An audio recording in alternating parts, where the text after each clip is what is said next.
Students, तो आज हम डिस्कस करने वाले हैं फंक्शनल ग्रुप के बारे में। लास्ट वीडियो में भी हमने अल्कोहल जो फंक्शनल ग्रुप है उसके बारे में डिस्कस किया था। आज हमें देखना है जो बचे हैं नेक्स्ट सारे उनके बारे में। तो स्टार्ट करते हैं एल्डिहाइड से। एल्डिहाइड ग्रुप कौन सा होता है students? C double bond O H group होता है। और इसको कैसे लिख सकते हैं हम? CHO ग्रुप भी लिख सकते हैं। ठीक है, ग्रुप क्यों? क्योंकि इसमें एक कार्बन की वैलेंसी क्या रहती है? Free.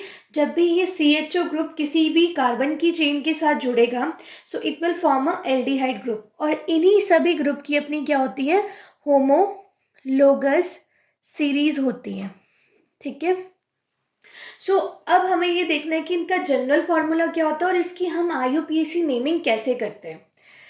Aldehyde group C double bond OH group है, इसका मतलब ये हमेशा टर्मिनल पे जुड़ने वाला है। ठीक है, टर्मिनल पे जुड़ने वाला ग्रुप होता है क्योंकि लास्ट में यहाँ पे क्या है? H लगा हुआ है। What is the general formula of aldehyde? तो इनका जनरल फॉर्मूला जो है वो रहता है CnH2nO। ये आपको स्टूडेंट्स याद होना चाहिए because fill in the blanks type जो ऑब्जेक्टिव क्वेश्चन होते हैं उनमें आपसे पूछे जा सकते हैं ऐसे क्वेश्चंस। ठीक है, तो अब हम स्टार्ट करते हैं इसकी फर्स्ट मेंबर से। फर्स्ट मेंबर ऑफ एल्डिहाइड, तो यहाँ पे सबसे पहले क्या है? C double bond O H तो होना चाहिए। तो कार्बन की कितनी वैलेंसी फ्री है? ओनली 1। तो जो सबसे पहला मेंबर होता है एक कार्बन का, सो इसके हम लिए क्या यूज करते हैं? मिथ प्लस यहाँ पे कार्बन कार्बन मतलब जो है वो तो सिंगल बॉन्ड ही है, तो एन प्लस अल, तो इसका नाम हो जाएगा मिथेनल।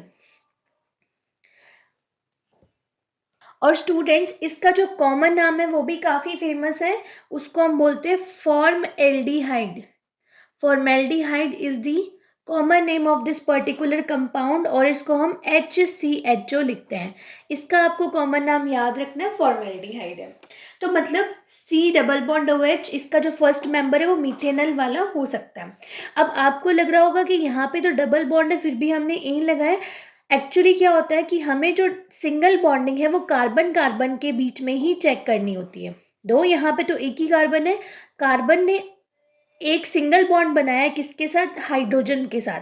यहाँ पे मेन कंडीशन ऑक्सीजन के साथ तो रहेगा ही डबल बॉन्ड, लेकिन ये जो अपने जो दूसरे कार्बन होंगे चेन के अंदर उनके साथ सिंगल बॉन्डिंग में रहना चाहिए। देखिए नेक्स्ट देखते हैं। C single bond C, terminal पे डबल बॉन्ड OH लगा होना चाहिए एल्डिहाइड ग्रुप होने के लिए। बाकी बची वैलेंसी हाइड्रोजन फुलफिल कर देगा। तो क्या स्ट्रक्चर बनी? CH3 C double bond OH। कितने कार्बन है स्टूडेंट्स? 2 कार्बन है, तो इसके लिए हम इथेन अल लिखेंगे। सो इस तरीके से नेमिंग हम करेंगे, IUPAC नेमिंग। कॉमन नाम किन्हीं एक दो का जो बहुत ज़्यादा ज़रूरी है वही आपको याद करने, otherwise this will be the name. अब इसकी जो नेक्स्ट है आप देखिए, इसका जनरल फॉर्मूला यही बन रहा है। कार्बन कितने? CN, हाइड्रोजन कितने हो रहे हैं? उससे डबल। अगर आपने कार्बन 2 यूज किए हैं तो हाइड्रोजन कितने हैं? 4। ठीक है, इसलिए 2N और एक सिंगल ऑक्सीजन है। सो इस तरीके से इसकी क्या है? जनरल फॉर्मूला हमें याद भी रखना है साथ साथ। नेक्स्ट मेंबर इसका देखते हैं हम। 3 कार्बन की चेन का डबल बॉन्ड OH टर्मिनल पे, बाकी बची वैलेंसी हाइड्रोजन पूरी कर देगा। सो CH3 CH2 double bond OH. So what will be the name? Its name will be propanol। इस तरीके से इसका नाम हो जाएगा प्रोपेनल। तो स्टूडेंट्स आपने ये देखा होगा कि अगर हम एक बार इसकी सारी रूट वर्ड याद कर लें उसके बाद हमें इसकी नेमिंग करनी बहुत इजी लगेगी। ठीक है, नेक्स्ट अब हम देखते हैं किसके बारे में? कीटोन्स के बारे में। स्टूडेंट्स जो कीटोन्स हैं उनका क्या है? मेन जो फंक्शनल ग्रुप होते हैं वो C डबल बॉन्ड O रहता है, बाकी इसकी 2 वैलेंसी यहाँ से फ्री रहेगी कीटोन में। इसका मतलब ये मिडल ऑफ द चेन में जुड़ता है हमेशा। So students can you tell me कि इसका फर्स्ट मेंबर क्या होगा? ये बहुत इंपॉर्टेंट है, इनके फर्स्ट मेंबर याद करने आपको बहुत ज़रूरी है। क्यों स्टूडेंट्स फर्स्ट मेंबर? बिकॉज यहाँ पे कार्बन की 2 हैंड्स फ्री है। 2 हैंड्स फ्री होने से मतलब ये टर्मिनल में लगेगा, तो एक कार्बन वाला तो इसका बिल्कुल भी नहीं हो सकता, क्योंकि उस केस में आसपास भी कार्बन आने जरूरी है। तो जो इसका फर्स्ट मेंबर होगा, फर्स्ट मेंबर ऑफ कीटोन, वो एट लीस्ट कितने कार्बन का होना चाहिए? It should be 3 carbon chain. Why it should be 3 carbon chain? Because जो मेन इसका कॉन्सेप्ट है दैट इज कि कार्बन डबल बॉन्ड, इधर भी कार्बन, दोनों साइड कार्बन होने चाहिए। तो यहाँ पे क्या है कि इस तरीके से हम देखेंगे, सी डबल बॉन्ड हो, यहाँ पे 3 हाइड्रोजन, यहाँ पे भी 3 हाइड्रोजन। सो इसका नाम कैसे करेंगे? ये एक तरीके का कीटोन है, हमारे पास सबसे फर्स्ट मेंबर है कीटोन का साथ में, और इसका नाम कितने की कार्बन की चेन है students? It is of 3 carbon.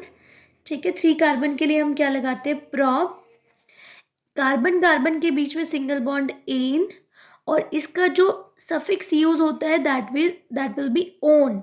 Ketone में पीछे ओ एन है ना, तो ओ एन ई कीटोन, इसका ऐसे नेमिंग हो जाएगी कीटोन की, ओ एन ई। अब आप इसमें एक चीज नोटिस करना कि जो जनरल फॉर्मूला है वो यहाँ पे डिफरेंट नहीं है।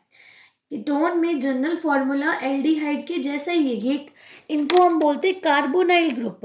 कीटोन का भी जनरल फॉर्मूला CnH2nO ही रहता है। देख लीजिए आप, कार्बन कितने हैं? 1 2 3, तो 3 कार्बन, 3 और 3 6, तो 2 इंटू 3, एंड एक क्या बचा? ऑक्सीजन, तो C3H6O। तो यहाँ पे इसी फॉर्मूले को सेटिस्फाई कर रहा है।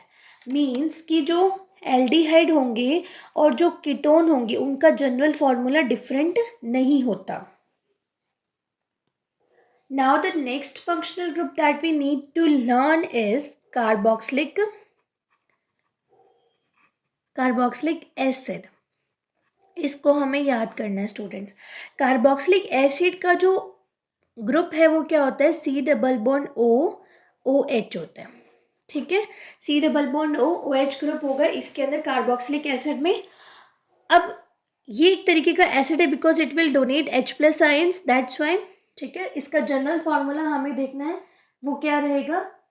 That we will do in the subsequent series. तो अब सबसे पहले इसका फर्स्ट मेंबर जानिए स्टूडेंट्स क्या होता है। So the first member will be, main इसका group C double bond O O H होगा। कार्बन की कितनी वैलेंसी फ्री है? ओनली 1, तो H COOH, इसको कन्वीनियंस के लिए लिख देते हैं। ये क्या है?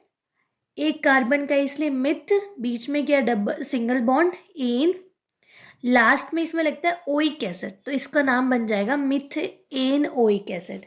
तो आप इसको पूरा लिख दो, myth N oic acid, methanoic acid है ये। ठीक है, these are also very important.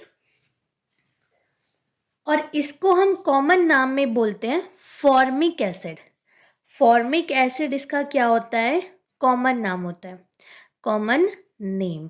कुछ कॉमन नेम है जो स्टूडेंट्स आपको काफ़ी अच्छे से याद करने हैं, विच आर वेरी इंपॉर्टेंट। इसका जो सेकेंड मेंबर है वो क्या है? कार्बन, सिंगल बॉन्ड कार्बन होगी, टर्मिनल पे सी डबल बॉन्ड हो ओ एच। अब स्टूडेंट्स आप ये ओ एच ऐसे भी लिख सकते हो, बट मैंने ऑक्सीजन और हाइड्रोजन के बीच में एक बॉन्ड को क्यों शो किया है? बिकॉज क्वेश्चन ऐसे भी पूछे जाते हैं कि इनके बीच में बताओ कितने कोवेलेंट बॉन्ड्स हैं, कि कितने कोवेलेंट बॉन्ड्स हैं।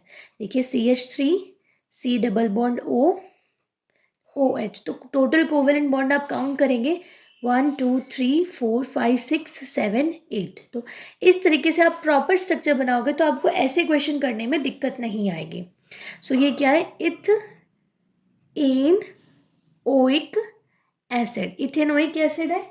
इसका जो हम कॉमन नाम की बात करें वो होता है एसिटिक एसिड, वेरी इंपॉर्टेंट, इनको आप याद रखना, काफ़ी इंपॉर्टेंट है ये। सो होप स्टूडेंट्स कि आपको ये जो नेमिंग है IUPAC फंक्शनल ग्रुप की ये समझ आई होगी। एंड आप मुझे स्टूडेंट्स कमेंट करके बताना कि जो कार्बोक्सिलिक एसिड है इनका जनरल फार्मूला क्या होगा। जनरल फार्मूला आपको मैंने निकालना बताया था कि कैसे आप चेक कर सकते हो। जनरल फार्मूला आप इनका खुद कैलकुलेट करके बताना, and I will read your comment and I will tell you either you have written a right or wrong answer. So in this way you can give the IUPAC naming. अब students क्या होगा कि हम next lecture के अंदर वो सभी IUPAC naming को सीखेंगे जिसके अंदर डिफरेंट फंक्शनल ग्रुप अटैच है. मतलब मान लो कि आपको एक चेन मिली है, तो आपको खुद देख के पहचानना होगा कि ये एल्डिहाइड है या ये कीटोन है, लाइक ऐसे मिल जाए आपको. तो आपको पता है ये टर्मिनल पे तो एल्डिहाइड है, तो इसको कैसे नेमिंग करनी है, कीटोन्स की कैसे करनी है. सपोज कभी इसके बीच में डबल बॉन्ड आ जाएगा चेन के बीच में, तो आप कैसे नेमिंग करोगे, this you will learn in the next video. So in the next video we will be doing all the IUPAC naming of the given compounds. And thank you for watching. अगर आपको लगता है कि ये videos आपको help कर रही है तो स्टूडेंट्स आप अपने फ्रेंड्स को भी शेयर करिए ताकि उनकी भी हेल्प हो और हम हमारे कॉन्सेप्ट को क्लियर कर सकें. Thank you.